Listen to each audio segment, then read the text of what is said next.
We're live. I forget what I'm supposed to do. I'm going to keep it on gallery view for now while I say hello to everybody and let them know that I'm Mark Anastasio. I'm the Director of Special Programming at the Coolidge Corner Theatre.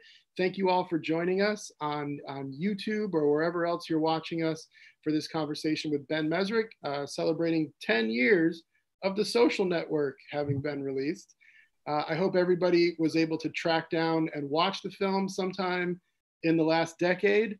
And we will be able to get your questions to Ben if you're typing them into the chat on either YouTube Live, or if you're using and following along on any other social media.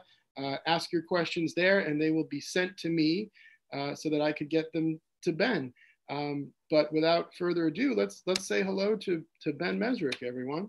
Hi, everyone. I'm happy to be here. Thanks for watching the movie. I know it's been out there and people have seen it, so which is wonderful, and I'm happy to talk about it. So it's great to talk to you all. I wanted to start.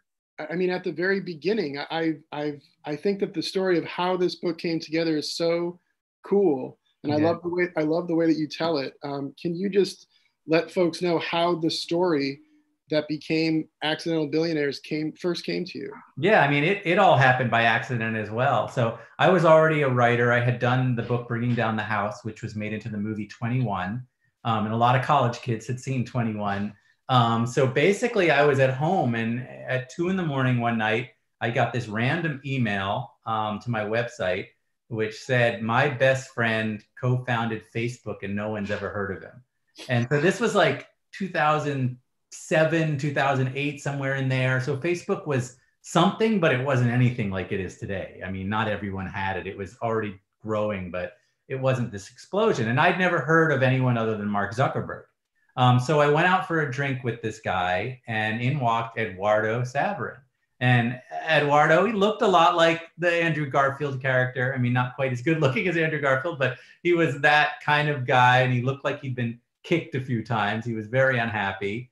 And Eduardo proceeded to tell me this crazy story, how he was best friends with Mark Zuckerberg, and these two guys had met in an underground Jewish fraternity at Harvard, and they had gotten in trouble because they'd made this website, and you guys know the plot of the story, but basically he tells me this whole plot of the story, and I'm fascinated by it. I think it's really, really cool.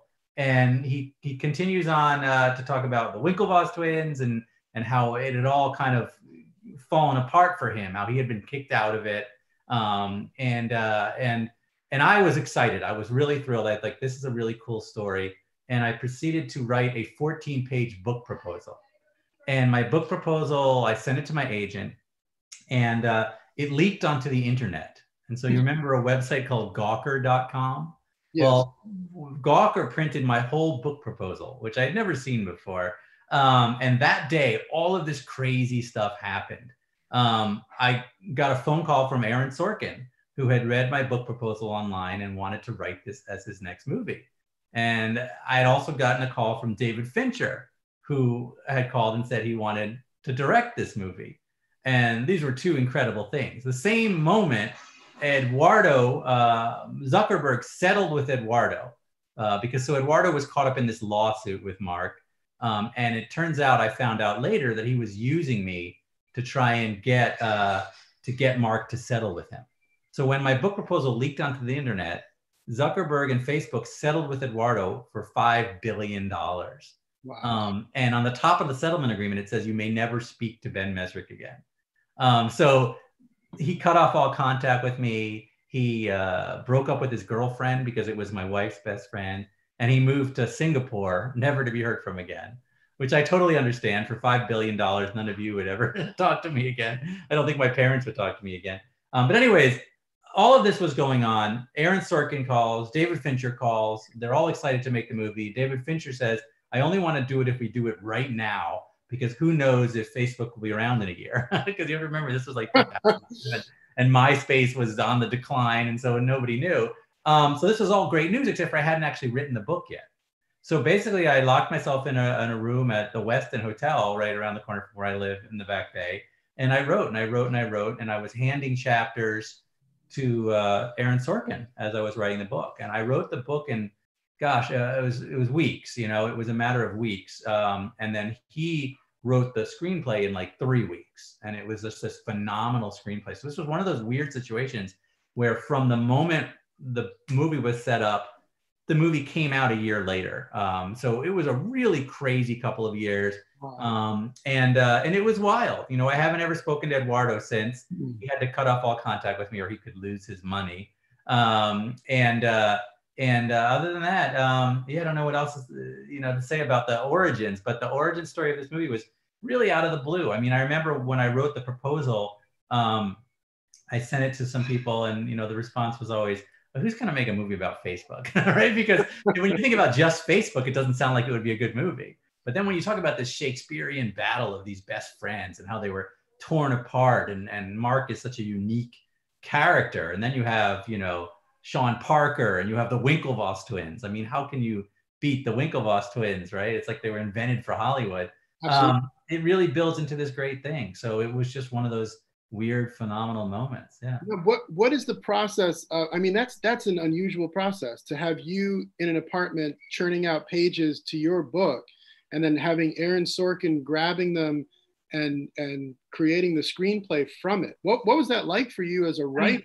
It was incredible. So Aaron Sorkin is obviously like a god in terms of screenwriting. I mean, he is the greatest screenwriter, of my generation. I think he's just an amazing writer. And it was intense because there was a lot of big names involved. Obviously, David Fincher. I mean, Fight Club was one of the best movies I'd ever seen.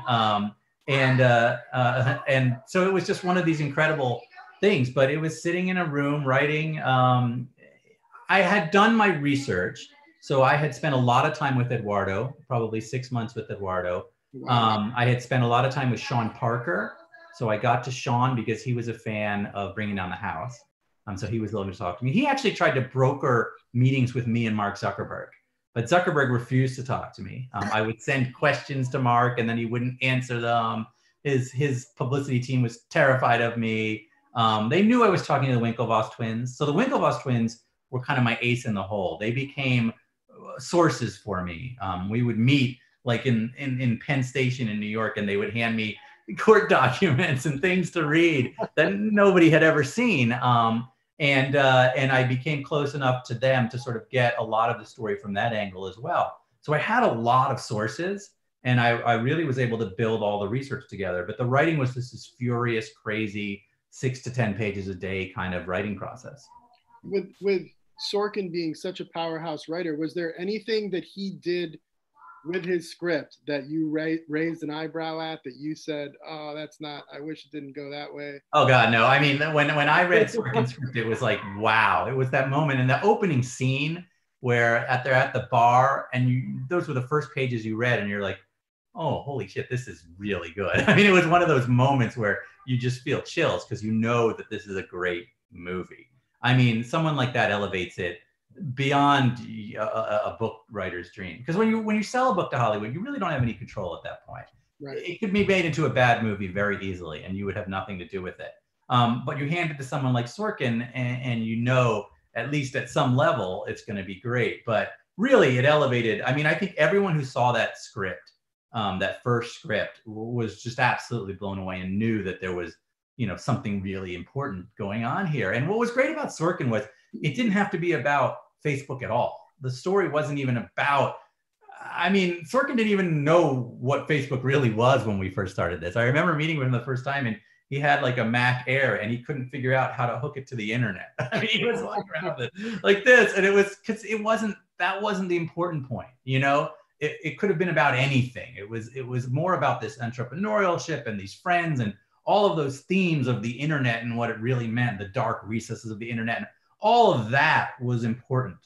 Facebook wasn't. And what was really wild was that when you read that script and you watch the movie, it holds up so well because Facebook became everything that was warned about in that movie. And Zuckerberg became everything that you were terrified about him, he became. Yeah. And so it was really an amazing script. And I loved writing the book. The book, was an incredible sort of one of those moments where you write something and it just elevates beyond what you thought it could be. And you never know when you sit down to write a book, what it's going to, I'm very positive and optimistic. And so when I sit down to write, I'm like, this is going to be great. It's going to be great. But this was one of those things where you don't know till afterwards that there's something there beyond what you were thinking about. And so it was wild. And what about, so were you a David Fincher fan? Like getting that? God. I mean, I had seen like, Fight Club probably 25 times. Fight Club is my favorite book, favorite movie of that era. I mean, I just loved it. And I got to, sit down and have dinner with him, meet with him. And it's just, he's one of your idols. I'm actually like very nervous around like famous people. I have a lot of like, I'm one of those like fanboys. So when I'm around someone like Fincher, I don't even know what to say. It was a really intense experience. He's a genius, but he's also really I remember how he shoots a movie is so, it takes so long. It's so labor intensive. And it's so like, I remember there was one scene where it's where a bus pulls up in front of a finals club and a bunch of girls get out. It's a scene in the movie. And it's like a 2-minute, it's like a 30-second scene probably. And he shot that scene from 7 p.m. to 7 a.m. Literally shot this like 30-second scene for 12 hours. They're just pulling the bus up, everyone getting out of the bus, pulling the bus up. I mean, it's unbelievable to watch him make a film. I mean, it's just this really long, intense process. And who knows what he was looking for, but he found it. Every single scene in that movie is perfect. And so, it's just one of those experiences that you hope to get as a writer. That's so cool. Did you get to spend a lot of time on set? Yeah, I was on set for pretty much the whole thing. I mean, the good thing about being the author of a book is they can't really throw you out. You don't actually have any responsibilities, and they don't really want you there for the most part. But you're there, and they can't throw you out because you wrote the book. So usually you hang out at the craft services, or you hang out, in the different rooms where you try to stay out of the way. But I was there for the whole thing, and it was just awesome. It was really, really cool. We're going to get to some audience questions now. I've got Brandon from YouTube who asks, which of your books would you like to see adapted? Are there some that you hope never are? Never are adapted. That's an interesting question. So I wrote an ebook called Q, which was about it's actually really creepy now that when I talk about it, because I actually wrote it about 5 to 10 years ago. I put it up, I think, in 2015. It's about a coronavirus coming out of China, hits New York. It's catching before you show symptoms. It becomes this massive pandemic. They quarantine everybody. The streets of New York are empty. Literally everything I wrote in this book came true. And I've written it after interviewing all these virologists. So that's a book I hope, I would not want to see the movie of right now because we're all living it. My book, I wrote a book called Ugly Americans, which was kind of like a cult favorite about expats living in Japan. Never really made it in the mainstream. I would love to see that adapted. I just had a couple of projects picked up in the last week, which are going to be made. One of them is a serialized novel that I wrote for the Boston Globe called The Mechanic, which is like a Da Vinci Code style thriller, which had been running in May, and now it's being made by Steven Spielberg and Amblin Pictures. And so I'm excited that's going to be adapted. And Bitcoin Billionaires is my last book, which is about the Winklevoss twins, the continuing story, and that's being made. So, every time I write a book, I want to see it get made into a movie. For the most part, I'm always thinking movie. I wouldn't write a book if I haven't already set up the movie. In fact, all of my books have been sold as a movie before I wrote the book, which is very unusual. A lot of writers don't do it that way, but I write this treatment or proposal. I sell the movie rights, then I write the book. So I'm always thinking of that. Yeah, with Bitcoin Billionaires, like you've got a book that gives a redemption arc sort of to the Winklevi. Yeah, it's a very strange thing. Yeah. So when I wrote Accidental Billionaires and The Social Network was made, the Winklevi were the bad guys. They were the big dumb jocks who were chasing the Karate Kid around the gym dressed in skeleton costumes. They were the epitome of the, those big scary guys that I knew in high school. But the reality of who the Winklevi twins is actually something very different that I didn't find out till years later, when suddenly they're part of a second revolution, Bitcoin. So they went from, being part of the Facebook story to being at the center of the Bitcoin story, are now worth billions of dollars. And so I was able to sort of revisit their story and now sort of see them in a very different light. And you see Zuckerberg in a very different light. It's so crazy how it all flipped on its head. When the social network came out, Zuckerberg was a revolutionary, right? He was creating this whole new world, this social world. He was an anti-hero, but he was a hero. And the Winklevi were the establishment. You know, they were the big guys in suits. Suddenly, the Winklevi are revolutionaries with Bitcoin, this whole new form of money. And Zuckerberg is the establishment. I mean, he's the one we're railing against, you know? And so it's really wild how everything flipped on its head in 10 years. It's very unusual. And I hope to see that movie made as well, because it's almost like the anti-movie in some ways to the original one. I mean, I know that you're in the early stages of that film, but like you have to get Armie Hammer back, right? Yeah, I mean, listen, if it's up to me, obviously, Armie is an amazing guy. And since then, he's only gotten better and better. I mean, the guy has done so many great movies. He's got such range, you know, that playing Winklevi in a different way would be very, very cool. He's a real artist, Armie, and a really great guy. I mean, I got to spend a lot of time with him when we made that movie, and just really, I would love to see that happen, but we'll see. I mean, those are beyond my pay grade. Sure. Sadly, as the author of the book, you don't get a lot of control or power in those respects, but would love to see that happen. He's just great. Let's see. Caitlin from YouTube asks, did you mean to write Mark and Eduardo's friendship as a tragedy? That's great. Yes. So it is from Eduardo's point of view. You have to remember most of the Accidental Billionaires in the Social Network is really from Eduardo's point of view. And Mark would tell the story very differently, I think. But Eduardo really believed Mark was his friend, and that he and Mark were together and that they built this together. And then Mark just threw him aside, cast him aside. And because of Sean Parker, really is how Eduardo kind of looked at it. So you really did have that tragic kind of friends being ripped apart. And Eduardo was, when I met him, very despondent, very unhappy, very drunk most of the time, but felt very strongly that he had been stolen from and ripped off. The Winklevoss twins as well felt that Mark had stolen from them and lied to them. You know, most of the people you interviewed about Mark felt that way at that period in time. I think that, you know, Mark was, but from Mark's point of view, you know, he built Facebook. He created this thing.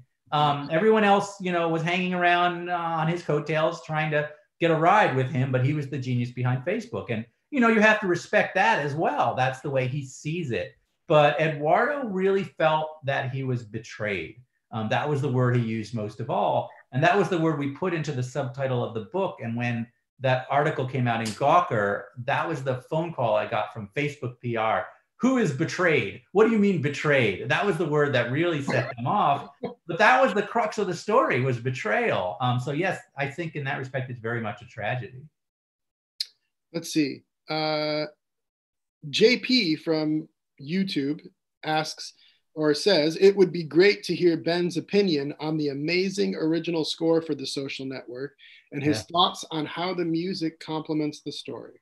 I mean, I think the music was Trent Reznor and Attica, I mean, unbelievable artists. And wow, when I first heard that, it was one of those, you sit there and you feel it. I mean, you physically feel the soundtrack. And then the scene with the Winklevi twins rowing, and you hear the what do you call it? What's that song? It escapes me. But every piece of that music was really perfect. And I remember going to after the Oscars, I was at an after party, and Trent Reznor handed me his Oscar to carry around. And I'll remember this. He probably won't remember this at all, but I'm walking around this party, and I sit down on a couch between Nicole Kidman and Molly Ringwald. And I'm sitting there holding an Oscar thinking, oh, this is the greatest moment in my life. It wasn't my Oscar, but it was, you know, that music was really spectacular and something special. And I believe that's all from Fincher. I think Fincher is the one who put all of that together. Again, he's just a genius in terms of every single scene in the movie is going to be perfect, and the score goes along with that. So, yeah. Megan, who's also watching on YouTube, asks, did David Fincher or Aaron Sorkin let you have any say on set, or were you mostly there on set? Yeah, so did you ever input? Yeah. So, I mean, majority of my input, of course, is when I wrote the book. And then when Sorkin was writing the screenplay, they would ask me questions. I actually set Sorkin up on interviews with all the characters that I could. Everyone but Eduardo. Eduardo had run and was in Singapore at the time. I'm not speaking to anybody with his billions. But, you know, I set Sorkin up with we went over to Harvard and hung out at the Finals Club. I introduced him to Sean Parker, to all the characters. So I had a lot of input in that stage. Once the movie was going, this set was not the most comfortable set in the world. And I'll tell you why. David Fincher, Aaron Sorkin, and Kevin Spacey were all on that set at all times because Kevin was a producer on that movie as well because he had done 21 with me, and Scott Rudin. So these are all very big personalities, powerful, powerful people. I was by far the lowest person on this totem pole. Dana Brunetti was there. Dana, who went on to produce 50 Shades of Grey and a number of other big movies. They were all these very powerful people there. So if there was a question someone wanted an answer to, I was there for it. But I was in no way in a situation where I was going to be having anything to do with the movie. You know, I got to watch. I was really an observer on that set. This is someone whose name is The Range Control on YouTube. Asks, Ben Mezrich, might you work on anything which covers the implications of the surveillance state impact on free journalism?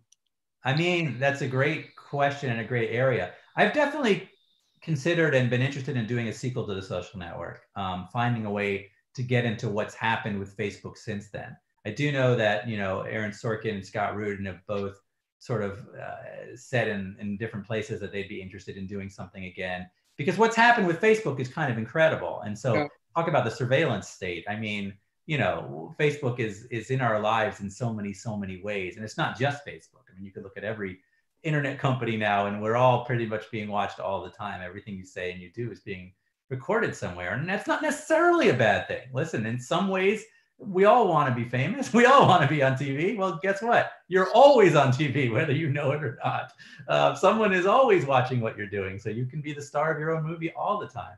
But I think that there are big stories in that realm to be written. But I don't know. I never know, you know, where the next story is going to come from or who's going to pitch me something that just blows my mind. I'm always kind of open to big nonfiction stories. So I don't know what I'm writing next in terms of nonfiction. So we'll see. Let's see. Jared asks, given the diverse nature of your work, where do you get your ideas? Do you just follow what you find to be interesting? So usually, yeah, in nonfiction, I'm really pitched things. So usually people reach out to me on Twitter, or on Facebook, or just randomly through my website. And I read these emails, I read these tweets. And if someone pitches me a story that I think is really cool, I might look into it. So every now and then I do stumble in something and I'm like, oh, that would be cool to write about. But for me, I really want the main character. I want the main character to tell me his story. If Elon Musk called me up tomorrow and said, I got a story to tell you, that would be my next story. But I wouldn't chase him like everyone else. I do chase him, but not like go out there and try and get Elon to talk to me, because I need him to be willing. I need a willing participant because I'm not like a journalist. I'm not really a journalist, to be honest with you. I'm a storyteller. I want to tell great thrillers, but I'm not a newspaper man. I'm not trying to, you know, chase down a story that everyone's trying to chase down.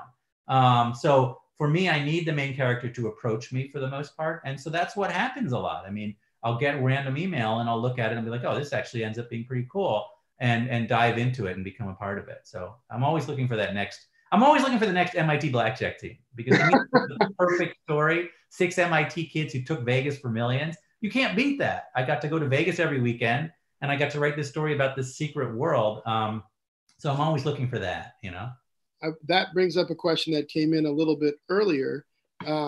Katie on YouTube asks, do you enjoy the adaptation of Bringing Down the House? So I love 21. So it's funny, I work on Billions, the TV show Billions now. I don't know if you know that, but I'm a writer on season 5 and a consulting producer. And Brian Koppelman and David Levian, who write that show, wrote Rounders. So Rounders was this incredible movie about poker. And I had 21, which was about blackjack. And they're very different movies. 21 is much flashier. It's much more upbeat, I guess the word is. It's the movie you watch on the way to Vegas. You watch it on your little JetBlue screen, and then you land and you hit the casino. And I think it really works for that. I think it's something, you know, it comes on Netflix or it comes on the TV and you just love it. You have a great time and it's a blast. And I have so many wonderful, I mean, I got to be on that set, and that was a fun set. It was all young people. Josh Gad, who, you know, was hysterical, who ended up being Olaf Frozen, among other things. And you had Jim Sturgis, and you had Spacey at the time was a good thing. You know, you had Kevin Spacey, you had Lawrence Fishburne. It was just Kate Bosworth. It was, and we were all together. We were in Boston for 3 months, hanging out at the Sheraton Hotel and in the mall and just where I live. And then we were in Vegas for 2 months, and it was just incredible. So I love 21. I absolutely love it. There are some people who think it should have been Rounders because the story of Blackjack is, you know, it could have been a different movie. But I love the way it was just glossy and Vegas. You know, when you think about Vegas and you watch that movie, it's exciting. It's a really Vegas feeling movie. And so I really loved it. It was very, very successful movie and did very well. And I think a lot of young people really took to it. And speaking of billions, I got to give a quick shout out to Brookline's own Alexander Dinan, who shot a few episodes of Billions and was the cinematographer on First Reform, the Paul Schrader film. Oh, fantastic. Listen, Billions has the best people on it. It's the best group of people. That's what he said as well.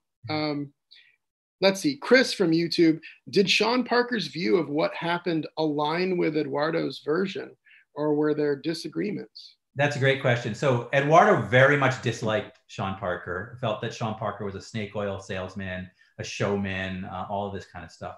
Sean is a very intense person. So hanging out with Sean was never a normal experience. I mean, the guy was a billionaire, young, had created Napster, which was sued out of existence, had created Plaxo until he got fired after getting caught allegedly with cocaine, and then was the first president of Facebook until he got caught allegedly with cocaine. So hanging out with Sean was quite a ride always. He threw these lavish parties. He had this house in New York he called the Bacchus House, which was this ridiculous $50 million. And you'd go there and there'd be like 100 models hanging out, cocktails. And like, this was just his regular life. It was insane.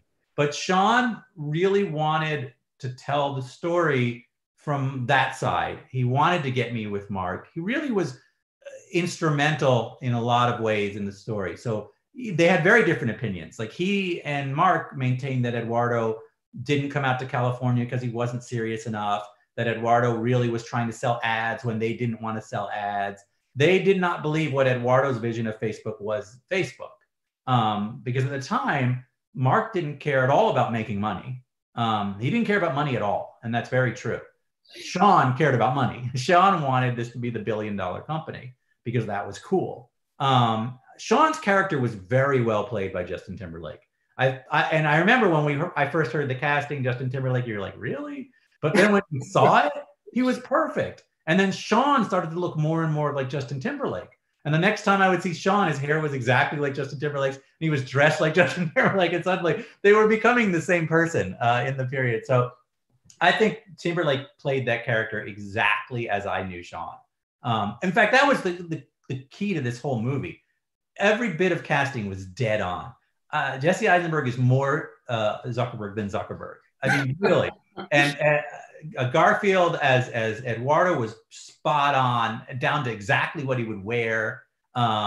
Every character was perfect, and Timberlake was amazing. Like, they really brought this to life in a way you couldn't imagine when you write a book like that. So, yeah. Let's see. We're close on time, so I think this will be our last audience question from Faith, who asks, how would you change things if you were to write that book today? Knowing what you know about Facebook, I guess now. Yeah, so I wouldn't change a word, and I'll tell you why. We really, really captured Mark Zuckerberg. Yeah. We got the Winklevi wrong, and I've rewritten the Winklevi in Bitcoin Billionaires. So if you read Bitcoin Billionaires, I think we get the Winklevi right. But in the scope of that first year of Facebook and who Zuckerberg was and who he became, it's dead on. You can see the inklings of everything that happened with Zuckerberg since then in that movie. And Mark would argue it's not true. But I would argue in terms of that first year and the founding of Facebook, it's very true. It's very much the story of how Zuckerberg became Zuckerberg, and how this all started. I wouldn't change a word of that book or that movie. I really wouldn't. I don't think that there's anything glaringly wrong about it. And Zuckerberg would feel differently. But there's different points of view. And if you were to talk to Eduardo, and even Sean, I think, would say that was the story they remember. And so in the scope of that story, I think it was really, really perfect. Ben, thank you so much for taking the time to be with us tonight. I'm happy to do it. You guys are a great, great theater, and one of my favorite places to go. And I can't wait till it reopens and we can all go back. Thank you so much, man. And we're looking forward to both Bitcoin Billionaires and The Mechanic making their way to the big screen. Yeah, everybody should look up everybody should read The Mechanic. I mean, they can read it through the Boston Globe, correct? Yeah, it's going to be out in a book form soon as well. And then Bitcoin Billionaires is out in paperback in August, so in a few weeks, I guess. And it's out in hardcover already. But you can find these things online, and they're out there. Yeah. Thanks so much, Ben. I appreciate it. You guys are great. Have a great night. Good night.